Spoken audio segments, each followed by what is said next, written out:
Hi, everyone. Welcome. This is our weekly What's New and Coming Up with Lipedema.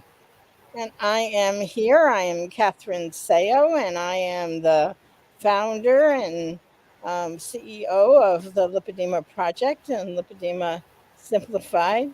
And I'm here with my very dear friend and colleague, Siobhan Huggins.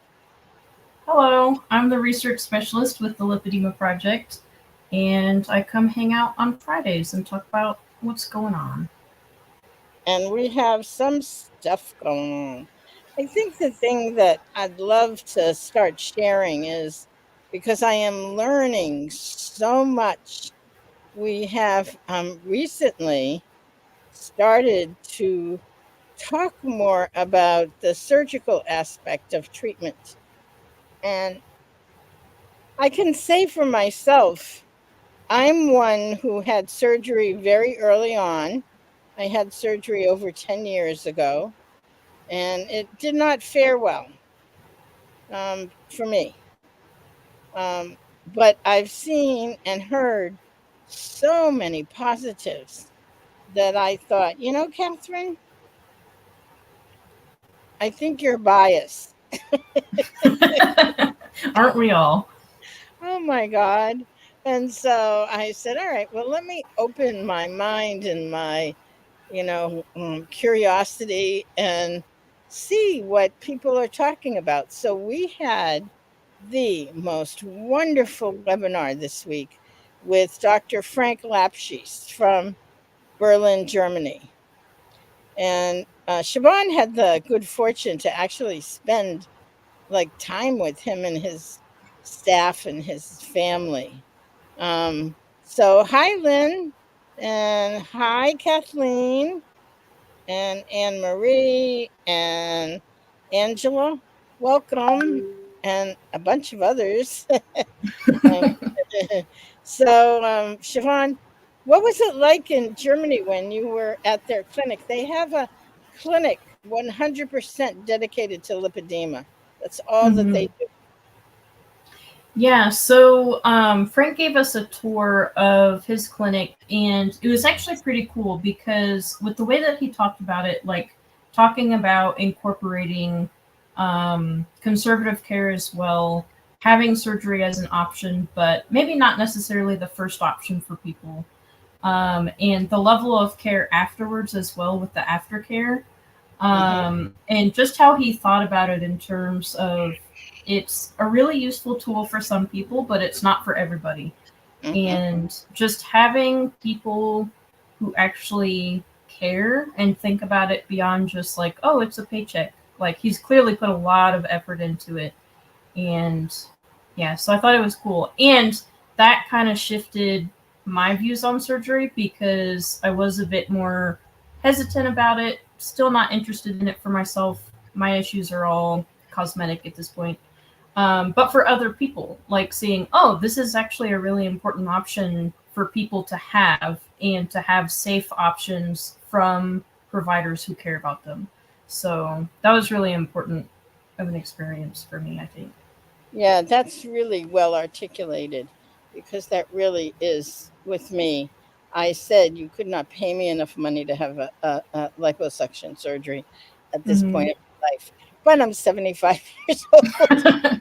I've been through a lot and I have other, lymphatic issues and other surgeries had happened.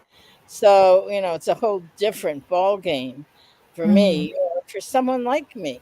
So, but the seeing some of the quality of life shifts that some women have had has hmm been very inspiring for me. I love your glasses. Do you have new glasses? They're new-ish. I got them. I finally went to an optometrist a while ago. I think they're catching the light especially nicely though. Yeah, and not only that, I love the frames. They look pink. You They are can't pink. possibly have pink frames. They're like a rose gold color. I really like them. Oh, I do too. Very nice. so, hi Kendra and Karen, and hi Winetta. Um, so, um, so our conversations about liposuction surgery. And I'll just say, because Winetta is someone who shared at the last webinar, because she talked about how she's had 4 surgeries, I believe, and they've been challenging, but that the quality of her life has totally changed. She's dancing again, and she was sharing with us. She does tango. I would love to see it. Anyway,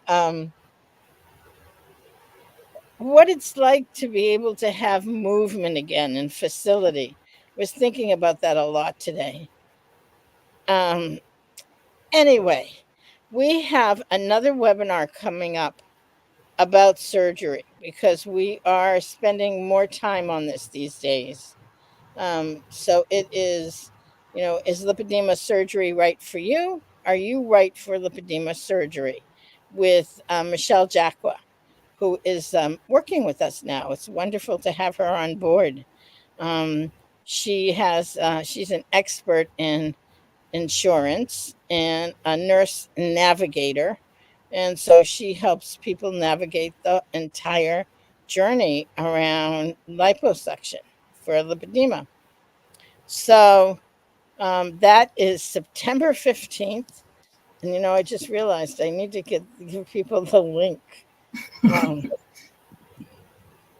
Yeah, but I think the way that you phrased it before was really useful in that the quality of life improvements that Winetta has had can be the formation of a question, right? Like, just in the beginning thoughts of like, is surgery for me? Like, would this be likely to lead to a better quality of life?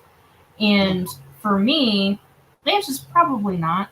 Like, my mobility isn't impaired at this point. I don't have a lot of pain.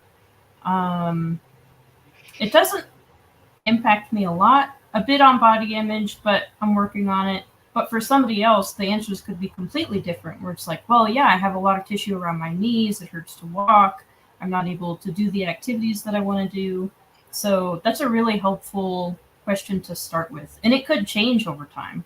It could yeah. be no at this point, but maybe 5, 10 years down the road, it's like, well, actually, now that I think about it. Well, there are such primary and fundamental questions that arise in every surgery um, um, webinar or Q&A that we do, because people want to know, how does the fat get removed, and does the Mm-hmm. lipedema fat get removed, and what about the regular fat, and how can you tell the difference, and does it come back? And there is so many fundamental questions. And the thing is it's not a cure. And that's the bottom line. That is the issue, that there is no cure. It is one form of treatment that can help ameliorate some of the issues and some of the symptoms. Mm. Um, uh, And Julie asked, is there a recording of the Thursday webinar? I was busy at work and wasn't able to join. Julie, if you signed up for it, you will get a link to the replay. If you didn't sign up for Thursday's webinar, and you want to see it, send an email to support@lipedema-simplified.org, and she will make sure that you get it.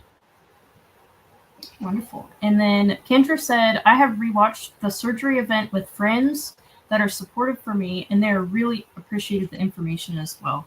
So Yeah, yeah, that's that's the other great. thing. If you have caretakers or friends who are interested about lipedema and want to understand better what you're going through or what you're planning or whatever, then send them the links to the webinars that we have because they're free, they're easy to access, they can just lurk in the background and just get a little bit more of that knowledge without putting all of that education responsibility on you because a lot of people with lipedema have a lot going on already. So it's much easier to send a link and say, if you're interested, go watch this.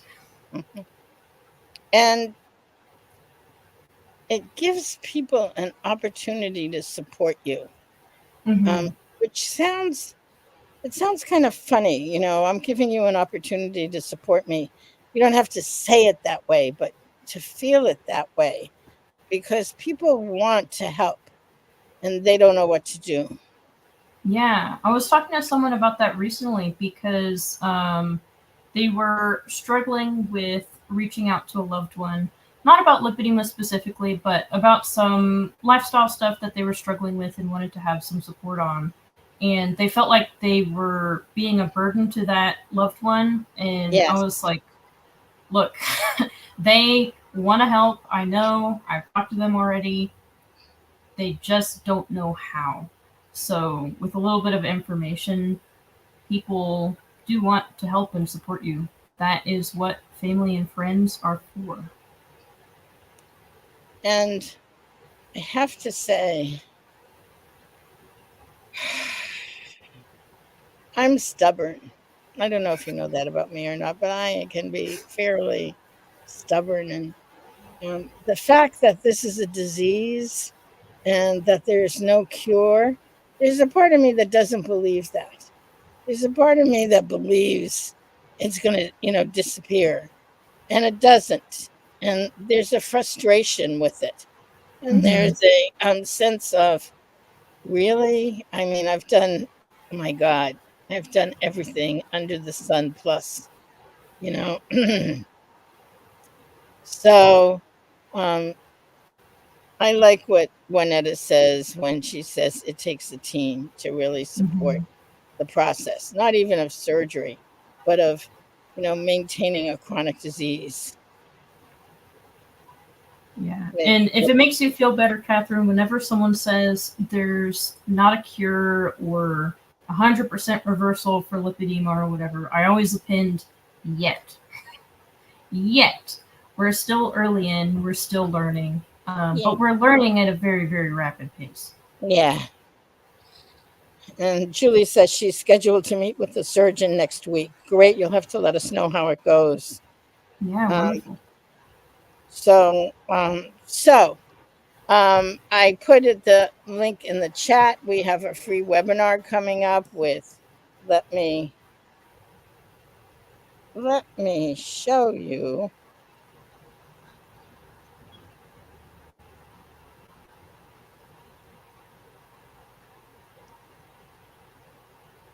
It'll take a second for me to get there, but here I am. So myself and Michelle, I'll be sharing some more general stuff about surgery. I actually know a lot about it because that's where I started. I Mm-hmm. started my lipedema process in the operating room, filming so many surgeons, most of them in Germany. So this is our sign up, and me and Michelle. And so what be looking at is surgery variations, pre-surgery or preparing for surgery, post-surgery or post-op, and insurance, what you need to know about getting pre-authorization. I mean, in a short webinar, you can't get everything, but you can certainly get a sense of what you need and how you can overcome the health risks. I think that's important. So 8 days. So in about a week. All right. I'm going to stop the share. And Siobhan, what are some of the things that you're looking forward to? We always have so much So, going on. yeah, so the next thing that's coming up pretty quickly, actually, is the September event coming up on, I don't actually remember the date because it's in my calendar, so I don't have to remember, but you know the dates. September 27, 28, and 29. There we go. That's why I like There having you we around. go. There we But go. yes. But so the general focus on our fall event is on the holistic approach generally. So that is talking about the physical for sure. That could include surgery and nutritional approaches and compression, things like that. It also focuses on the mental. So I mentioned body image. That's one aspect of it. Building a healthy relationship with your body. Then we have psychological. So lipedema frequently co-occurs with things like anxiety or depression, and you may also be struggling with other things that may impact your care. So traversing that can be a whole thing. And then social. So part of the event is also connecting with your peers and being able to talk to other people who've been through what you're going through and know what you're talking about, so you don't have to explain yourself, and providing that support and care and super important stuff. And then spiritual. And usually the way I think about spiritual is it could be religious for some people, but then it could also be, what is your place in the world? What's your sense of purpose? What's your big, bright goal in the sky that you think about at nighttime? So covering all of those things in one event over 3 days, and then condensing down and saying, okay, what's one step that you could take today so that you're not awash in dozens of different options and not sure where to go next. And that's one of the big strengths of the events, I think, is providing an overview of what the options are, but then helping people guide themselves on what they want to focus on for the next little bit, for the next day, for the next week, and then revisiting again at another event and saying, how are you doing? How did it go? What did you learn? And then I think the thing I love the most, well, I love so much about our events, but I love the interaction with the community, that Mm-hmm. there's small groups and we get to talk to one another. And I always learn something. And I'm like, oh, I never thought of that. Yeah, for And it's sure. so, oh my goodness, what a good idea. So many different small things that women find to do. And then we share it and we end up learning from one another, which I Yeah. which I think There is were really the best. there were so many tips in the chat at the April event. Like as the presentation was going on, people were adding things in like, oh yeah, I do this and this. Here's an alternative option. Here's another thing. Here's one other thing to look out for. And it was so fun. Even the speaker was like, man, you guys are amazing. It's like, yeah, the community is amazing. It's why we like to gather up together and hear from each other, because each of us has so much experience and knowledge, and it's just really cool. Yeah. And we have a number of panels with people and experts. So we have one on pain management, we have one on surgical options, uh, and some others too. I'm not remembering all of them off the top of my head, but it's Self-care is another one. self-care. Yeah, yeah, self-care. So, and the price goes up next week because we're coming down the home stretch. The cost is $397 right now, and for the next, really, over the weekend, it's $147 because it's on an early bird special. But then that goes away on, I believe, Monday. Um, oh, Oh, we have Lisa Lisa in says, the chat. yeah, she says the chat is very powerful in the heart to heart events. Hi, Lisa. Be Humble said, what could be the reason for a 3-pound weight gain when you're absolutely doing everything you can to lose? So there are many answers to that. I would say if it's a 3-pound weight gain over like a day or two, it's probably fluid. So one thing that can happen a lot with lipedema is that because it has impacts on the lymphatic system, we can swell. And if you're retaining water, that water has mass, and then you go up on the scale. So I don't look at the scale very often for that reason. I mean, it can be good to know, like, oh, I've suddenly jumped up a few pounds. I'm probably swelling. I should probably do something about that.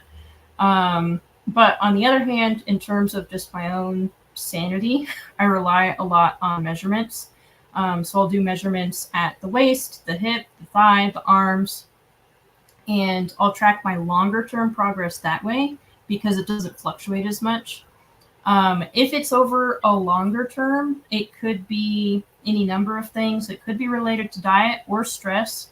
And for that, I would recommend reaching out to our nutrition coach, Carrie Reedy. She's like a mega genius at looking at all the different things that can come into it, because there's a lot of different things. So let's see. Her email is carrie@lipedema-simplified.org, so you can reach out to her. I'm sure she'd be happy to help out because it can be very overwhelming to figure out, is it food sensitivities? Is it, who knows? Mm-hmm. But yeah, short term, usually it's just food. And yeah, Carrie is, oh, where, there she is. She is a nutritional medicine and a therapist and functional medicine specialist. So she comes very well trained. Mm-hmm. Okay, I'm looking for the link that gives.